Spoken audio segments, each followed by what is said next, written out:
Brand new video out of Egypt where supporters of ousted President Morsi clashing with police overnight yet again. Young men throwing stones at police, shouting Allah Akbar and other pro-Morsi slogans. And this violence only expected to get worse because behind the scenes, members of Morsi's Muslim Brotherhood organization holding emergency meetings looking for ways to expand their powers outside of Egypt.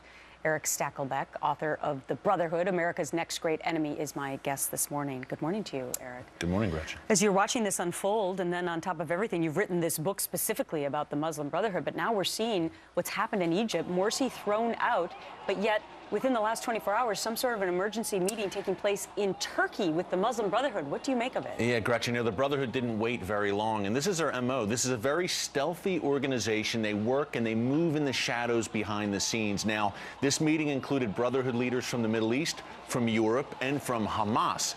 People need to remember Hamas, which is killing Israeli women and children, Palestinian wing of the Muslim Brotherhood. So this meeting, which brought together Brotherhood bigwigs from around the world, basically they're planning the end game now that Morsi is gone. Okay, where do we go from here? The movement has been weakened in Egypt, but look, Gretchen, I point out in the book, they are present in 80 countries around the world. Egypt is the main hub, but they're global, and yes, they're here in America and in Europe as well. So what do you make of the fact, though, that this meeting takes place in Turkey? Because many people have been nervous about this country for the last few years, very middle of the road, but seems to be trending towards more radical Islamic behavior. Gretchen, that's a great point. I have a whole chapter about Turkey in my book because, look, they are a threat. As you said, this is basically the Turkish branch of the Muslim Brotherhood running that country right now. Erdogan, the Turkish prime minister, very sympathetic to the Brotherhood, sympathetic to Morsi. He was very angry that Morsi was overthrown. And remember, Turkey is a NATO ally. President Obama, I point out in the book,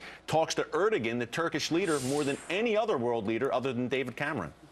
What should Americans get from your book? I mean, you're saying the next great enemy for the United States is the Muslim Brotherhood.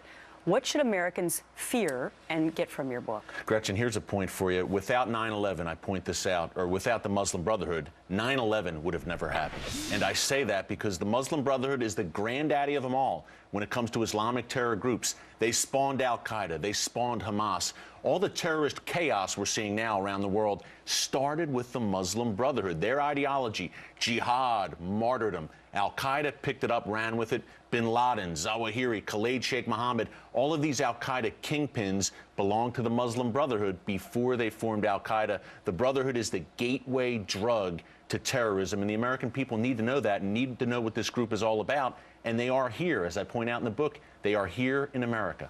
All right. I know that you did not release the book with the timing of what was happening in Egypt, but it is interesting timing. If people want to learn more about the Muslim Brotherhood, check out Erick's book, The Brotherhood, America's Next Great Enemy. Good luck with it. Thank you, Gretchen.